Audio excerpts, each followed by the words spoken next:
Imagina ser consumido por um poder tão sombrio que até os seus aliados temem por você. No episódio de hoje, vemos Ukitake tomando uma decisão que pode mudar tudo na Sociedade das Almas. De seu passado misterioso à sua conexão com a divindade Mimi-Hagi. Prepare-se para revelações chocantes e uma luta pela sobrevivência. Quer saber o que acontece quando o poder do Rei das Almas é liberado? Então vem comigo e descubra. Já deixa aquele like caprichado e bora pro vídeo. O episódio começa na central de desenvolvimento e o Capitão Ukitake está dizendo que vai substituir o Rei das Almas. Está saindo uma sombra escura de suas costas e ele vai para a parte central e começa tirando a parte de cima de sua roupa. Todos ficam surpresos ao verem estas sombras estranhas e escuras saindo de suas costas. Ele tira sua espada e começa a falar: Mimi-Hagi-sama, Mimi-Hagi-sama, desperte o poder do seu olho que foi colocado em meus órgãos. Abandone meus órgãos e desperte o seu olho. Logo vemos um flashback do seu passado, quando ele era jovem e estava no Distrito Leste 76. Os pais de Ukitake estavam orando e pedindo à divindade Mimi-Hagi que ajude ele com seu poder, que mate a doença que consome os seus órgãos. Ele está muito doente e todos sabemos que sua saúde sempre foi ruim. Eles estão implorando a imagem da divindade, que é como se fosse um punho de uma mão e nas costas da mão tem um olho. Eles imploram que salve o Ukitake. A mãe dele chora e uma lágrima cai sobre ele. O Ukitake pede que ela não chore. E aí vemos a imagem que parece ter começado a chorar também, cobrir ele numa escuridão e leva ele para outro lugar. Vemos o Ukitake e Mimi-Hagi-sama. Eles estão frente a frente. O Ukitake olha Mimi-Hagi, que está saindo lágrimas de seu olho. Ele vai em direção a ele, pega as lágrimas e toma ela. Logo ele é tomado por algo parecido com uma sombra negra que começa a sair de dentro dele e fica todo coberto por ela. De repente ela some e ele acorda, e aparentemente está curado. Naquela noite, Mimi-Hagi salvou a sua vida. Logo vemos ele adolescente andando na rua. Tem uma confusão de um homem e uma velha. Ele se intromete um pouco, mas a velha mete a porrada no homem. Ele ajuda o cara e fala que ele tentou avisar. O cara tenta crescer pra cima dele e ele já mostra que é mais forte que ele, só de apertar a mão do homem. Ele vai embora e o Ukitake se despede, mas logo já tosse sangue. Isso mostra que ele ainda está doente. Agora vemos o Capitão Kyoraku. Ele está à frente de uma porta gigante, que é a prisão Muken, que parece estar sendo aberta. Ele fala para o Ukitake não se esforçar tanto, e já vamos para outro flashback. Agora estão numa sala, Ukitake, Kyoraku, Unohana e o velho Yamamoto. Ukitake e o Kyoraku vão fazer uma disputa. Eles começam a se enfrentar e vão trocando golpes. Ukitake faz um ataque e cospe sangue, mas Kyoraku não recua e continua atacando sem parar. Eles vão para um ataque e chegam a quebrar as suas espadas um no outro. Kyoraku diz que nada mal, e o Ukitake diz que ele não teve piedade nem contra uma pessoa doente. Eles se apresentam, mas o Ukitake diz que já sabia o nome dele. O Ukitake diz que já imaginava, pois sabia que ele ficava de olho nele. E lá ele. O Ukitake diz que tem um grande favor para pedir para ele. Logo vemos eles andando e o grande favor era conseguir doces Monaka. E ele se surpreendeu com esse pedido e diz que os doces são os melhores, pois eles possuem álcool. O Ukitake fica surpreso e diz que é um problema, porque os doces eram para os seus irmãos mais novos, que já avançam com tudo querendo comer. Nisso mostra como eles viraram grandes amigos durante esse tempo. O Ukitake leva Kyoraku para ver a divindade do Distrito 76, Mimi-Hagi. Kyoraku olha e fala que havia escutado sobre ele na nobreza. Eles dizem que há muito tempo um poder divino do Rei das Almas se separou e caiu dos céus. Olhando a imagem, Kyoraku diz que parece ser a verdade, e ele se toca que a imagem parece com uma mão direita. Ele diz que o corpo do Rei das Almas traz muitas bênçãos, a mão esquerda o avanço e a mão direita a inércia. O Ukitake fala que quando era mais novo conseguiu sobreviver, porém a sua doença não desapareceu por completo. Porém, graças ao Mimi-Hagi-sama, ele continua vivo. Depois, vemos o Ukitake mais velho em uma audiência com a Central 46, onde ele não quer que nomeie um novo tenente após a morte do Caim. Eles discutem sobre o processo, mas pelo jeito ele não consegue essa permissão. Depois vemos o Kyoraku falando com ele sobre a audiência que ele teve, e que se ele fosse ele ia pedir para ter mais uma ou duas mulheres bonitas ao seu lado. Esse cara é muito mulherengo. Mas logo ele fala sério, que não é hora de Ukitake morrer, e que é o momento do luto de Caim. Logo ele fala que Nanau escondeu seu saque, mas ele tira um doce batizado para eles, aquele mesmo do passado. Agora vemos Unohana, Ukitake e Kyorako, vendo a espada quebrada do velho Yamamoto. Ele diz que o velho escolheu uma péssima hora para morrer, e que ele nunca soube que dar ordens como capitão-geral era tão horrível. O Kitake fala que no melhor momento chamariam eles para beber. Unohana questiona se beber ajudou a aliviar as preocupações, e logo Kyorako diz que sim, e especialmente quando leva fora das garotas. Depois disso vemos Unohana e o Kitake. Ela está se despedindo dele, pois ela já sabia que ia morrer nas mãos do Zaraki, e ele responde que em breve eles vão se ver. Os tenentes de Ukitake estão vendo o que está acontecendo na Sociedade das Almas e correm chamando ele que está no templo.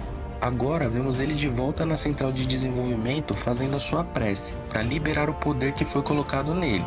O poder começa a sair e todos ficam espantados. Ele cospe sangue e Rukia se preocupa com ele, mas ele dá um grito para ela ficar onde está. Ele explica que esse poder estava preso em seus pulmões segurando a sua doença. Ele fala que sabia que foi feito para esse propósito e que está feliz em morrer pela guarda real. Rukia fica preocupada, pois ela era do seu esquadrão e lembra de antigamente. Logo, o Kitake diz que existem dois tipos de batalha e que ela entende isso muito bem. O poder de Mimihage aumenta e o Kitake cospe sangue, está sendo consumido por esse poder. Logo vemos Kyorako e ele diz que há dois tipos de batalha: a batalha para proteger a vida e a batalha para proteger a honra. Ele fala que a batalha dele é, mas não completa a frase. Logo mostra que ele está em uma caverna.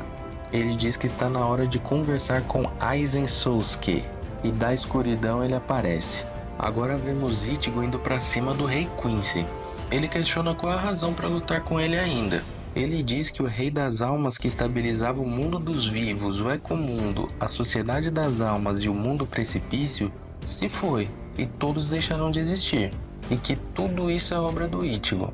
Yoruichi chega próximo a Orihime e diz que vão distrair Yeuhabarra e que é para ela tentar curar o Rei das Almas. Ela parte para cima e chama o Sado e o Gaju. Gaju pula e faz a técnica que sobe uma poeira do chão. Sado parte para cima logo com o braço esquerdo del Diablo. O Rei Quincy segura o ataque com uma mão. Yoruichi aparece concentrando o Haikobe e ataca o Rei Quincy, que defende com a outra mão. Orihime solta seu Soten Kenshin para curar o Rei das Almas, mas não adianta e a técnica é quebrada. Yeuhabarra solta o poder no Shadow e na Yoruichi e joga eles longe, e diz que é uma ousadia humana achar que poderia trazer o Rei das Almas à vida novamente, e diz que é impossível independente dos poderes que eles possuam. Logo, o Kitake é todo consumido pelo poder da mão direita e sobe em direção ao Rei das Almas. O tremor para, e quando todos olham, está a mão segurando o casulo de cristal que o Rei das Almas estava. Todos ficam surpresos, até o Rei Quincy. E Yoruichi percebe que Yeuhabarra não viu aquela sombra chegando. Yeuhabarra se questiona como seus olhos não previram aquele futuro. Agora vemos o corpo de Ukitake tomado com aquela sombra subindo aos céus. Soifon questiona Urahara quanto tempo o Ukitake vai aguentar, pois duvida que ele vai suportar o poder do Rei das Almas, e que essa estabilização só vai durar enquanto o Ukitake estiver vivo.